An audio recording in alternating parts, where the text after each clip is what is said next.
नमस्कार. आजच्या एपिसोडला जर शॉर्टमध्ये एक्सप्लेन करायला जाऊ तर इकडे देवी आणि महादेव त्या नदीच्या जवळ आलेले असतात, पण महादेव देवींना अडवतात की तुम्ही इथे जाऊ शकत नाही, कारण की तुम्ही आता मनुष्य शरीरामध्ये आहेत. जर तुम्ही त्याच्यात गेलं तर सगळ्या गोष्टी उद्ध्वस्त होऊ शकतात. त्यानंतर देवी एखादा मार्ग काढणार आहेत. मीनवाईल आदिशक्ती इकडे नवीन पेचामध्ये येणार आहेत आणि देवीसाठी नवीन संकटाची चाहूल सुरू होणार आहे. चला बघूया डिटेलमध्ये आजच्या एपिसोडमध्ये काय काय घडले. नमस्कार. आजच्या भागात आपण बघणार आहोत इकडे दैत्यगुरु म्हणत असतात आता लवकरच सूर्यास्त होणार आहे, आपलं काम लवकरच आपल्या बाजूने होईल. तर दुसरीकडे देवी म्हणत असतात आता आपण त्यांना शोधायचं कसं, इथे तर पूर्ण अंधार आहे. तेव्हा महादेव म्हणतात आपल्याला त्यांना शोधायला तर हवं आणि त्यासाठी पुढे जायला हवं. तेव्हा महादेव म्हणतात थांबा जरा, मी आहे ना, मी काहीतरी मार्ग करतो. ते लगेच तिथे प्रकाश करतात आणि तेवढ्यात तुळजाई तिकडे सगळं काही चेक करतात आणि त्यांना समजतं की अजून काही नाही, तर तिथे अग्निदेवांना थांबवलेलं आहे.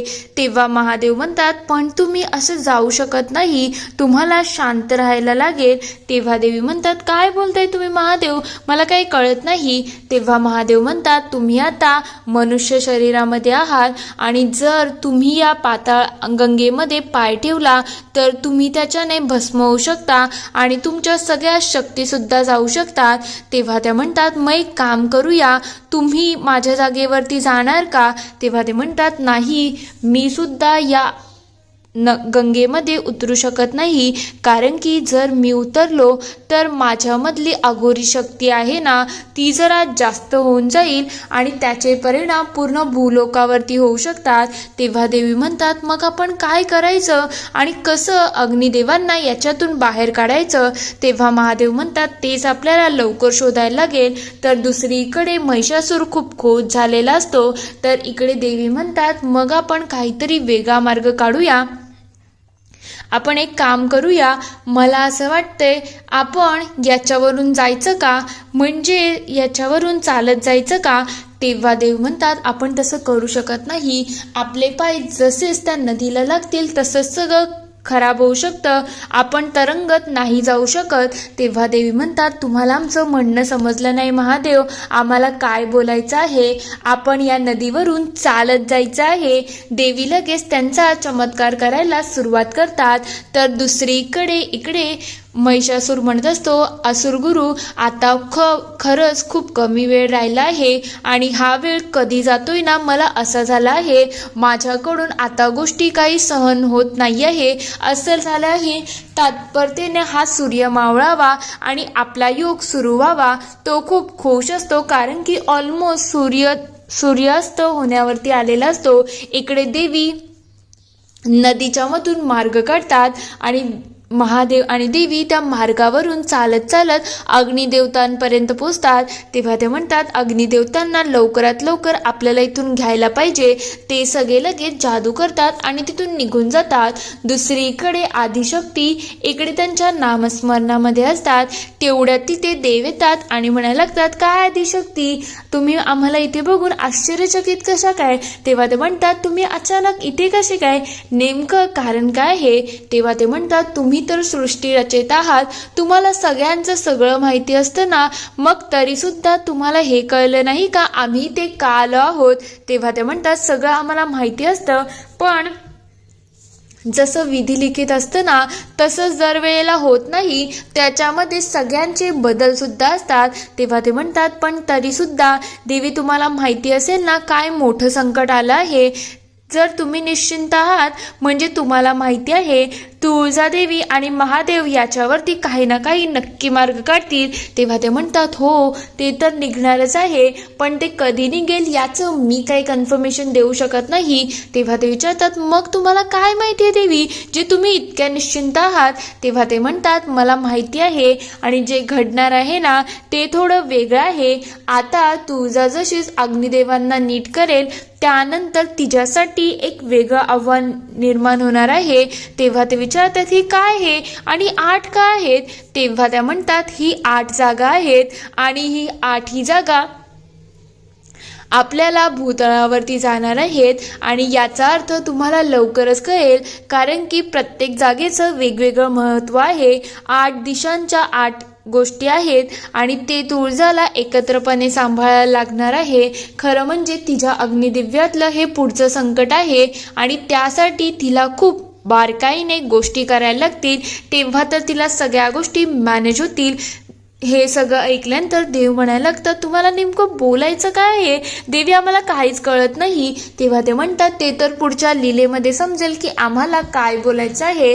दुसरीकडे महादेव आणि तुळजाईंनी इकडे अग्निदेवतांना बाहेर आणलेलं असतं. तेवढ्यात लक्ष जातं की आता सूर्यास्त कधी होऊ शकतं. आपल्याला लवकरात लवकर अग्निदेवतांना जागं करायला लागेल, नाहीतर महिषासूर त्याच्या गोष्टींमध्ये सक्सेसफुल होईल. तेव्हा महादेव म्हणतात, हो अग्निदेव तुम्ही प्रयत्न करा, तुम्ही प्रयत्न करू शकता, उठा जरा, स्वतः त्या आतली पावर वापरा. तेवढ्यात अग्निदेव उठण्याचा प्रयत्न करतात, पण त्यांच्या जीवामध्ये काही त्राणच राहिलेला नसतो, म्हणून ते तिथल्या तिथे पुन्हा मूर्छित होतात. तेव्हा महादेव म्हणतात, आपल्यालाच काहीतरी करायला लागेल, असं थांबून काही चालणार नाही. दुसरीकडे महिषासूर म्हणायला लागतो, बघा आता सूर्य ऑलमोस्ट अस्ताला आला आहे, आता आपल्याला लवकरच आपल्या विजयाची गोष्ट सुरू करायला लागणार आहे, आता विजय आपलाच असेल. तेवढ्यात दैत्यगुरु म्हणायला लागतात, आता पुढच्या कामाला लाग, एक काम कर, मी जे सांगतोय ते करायला सुरुवात कर, कारण की सूर्यास्त होणारच आहे. इकडे महादेव आणि देवी दोघंही स्वतःची पावर वापरतात आणि त्या शक्तीने अजून काही नाही तर अग्निदेवताला प्रोत्साहन देऊन त्याच्या मूळ रूपामध्ये आणण्यासाठी पुरेपूर प्रयत्न करत असतात. तेवढ्यात दैत्यगुरु म्हणतात, एक काम कर, आता युद्धाचं रणशिंग तू पुकार, कारण की 30 वेळ आहे. इकडे लगेच महिषासूर ते मागवतो आणि लगेच ते शिंग पुंकायला सुरुवात करतो. इकडे आदिशक्तींना थोडी काळजी वाटत असते. इकडे महिषासूर खूप खुश होतो आणि म्हणतो, आता विजय माझाच होणार आहे, मीच आता या लढाईमध्ये यशस्वी होणार आहे. पण दैत्यगुरूंच्या तोंडातून शब्द निघत नसतात. तेव्हा तो विचारतो, काय झालं, तुम्ही काय बघताय. तेवढ्यात दैत्यगुरू दाखवतात, बघ या दिव्य स्तंभाला आता आग लागलेली आहे. तेव्हा तो विचारतो, हे सगळं कसं झालं आणि कधी झालं. तेव्हा ते म्हणतात, तू जेव्हा हे शिंग पुकारत होता ना, त्याच्या काही क्षणा पहिलेच हे सगळं झालं आहे. तेव्हा तो म्हणतो, हे तर कपट आहे, हे कसं काय होऊ शकतं. तर दुसरीकडे अग्निदेवता त्यांच्या पूर्णपणे रूपामध्ये आलेले असतात आणि त्याच्याचमुळे ते दिव्यस्तंभ पेटलेलं सुद्धा असतं. इकडे देवी खूप खुश होऊन जातात आणि आदिशक्तीही थोड्याफार का होईना रिलॅक्स झालेले असतात. महादेव खुश होतात आणि गावकऱ्यांनी गावातली अग्नी वापस येते, म्हणून ते सगळे देवीला उदो करायला लागतात की देवी आईचीच कृपा आहे, त्याच्यामुळे पुन्हा अग्नी वापस आली. इकडे अग्निदेवता महादेव आणि तुळजाईंना दोघांनाही थँक्यू म्हणत असतात. तेव्हा ते म्हणतात, तुम्हीच मला या संकटातून वाचवलं आहे. खरं म्हटलं तर महिषासुराने मला बंदिस्त केलं होतं, म्हणून तर देवी मी तुमच्या सगळ्या भक्तांना इतका त्रास दिला, नाही तर माझ्या मनामध्ये असं काहीच नव्हतं.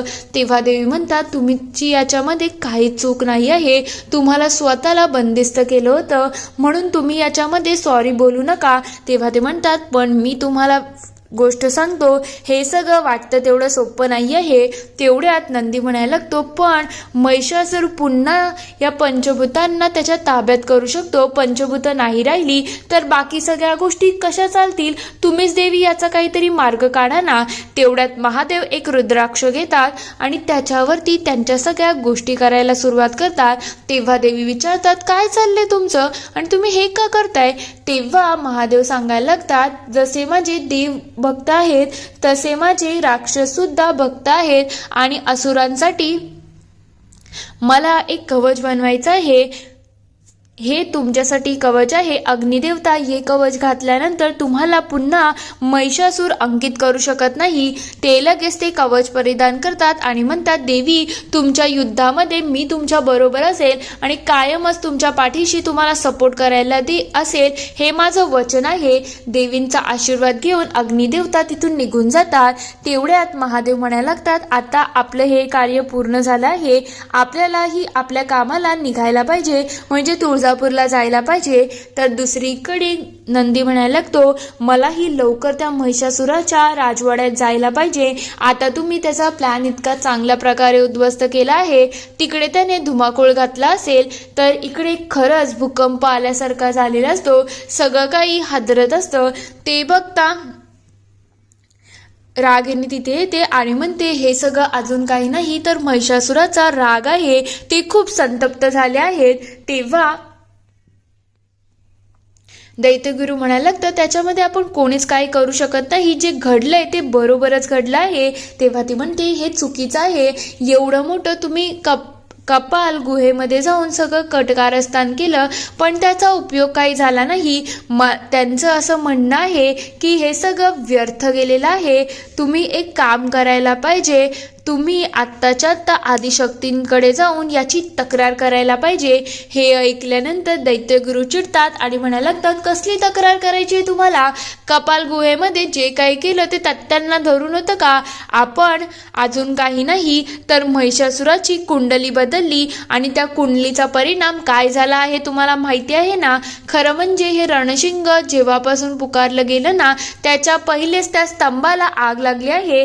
ते स्तंभ जोपर्यंत पूर्ण जळत नाही ना, तोपर्यंत युद्धाला सुरुवात होऊ शकत नाही. आणि हे सगळं महादेव आणि तुळजाने केलं आहे. आणि तुम्ही मला बोलताय मी तक्रार करू? कसली तक्रार करू तुम्ही सांगा ना. एकतर कपाळ त्या गुहेमध्ये जे काही केलं ते खोटं होतं आणि त्याच्याचमुळे आपण अग्निदेवतांना पाताळामध्ये बंदिस्त केलं होतं. याबद्दल जर आदिशक्तीने आम्हाला जाब विचारला तर आम्ही काय सांगणार आहोत?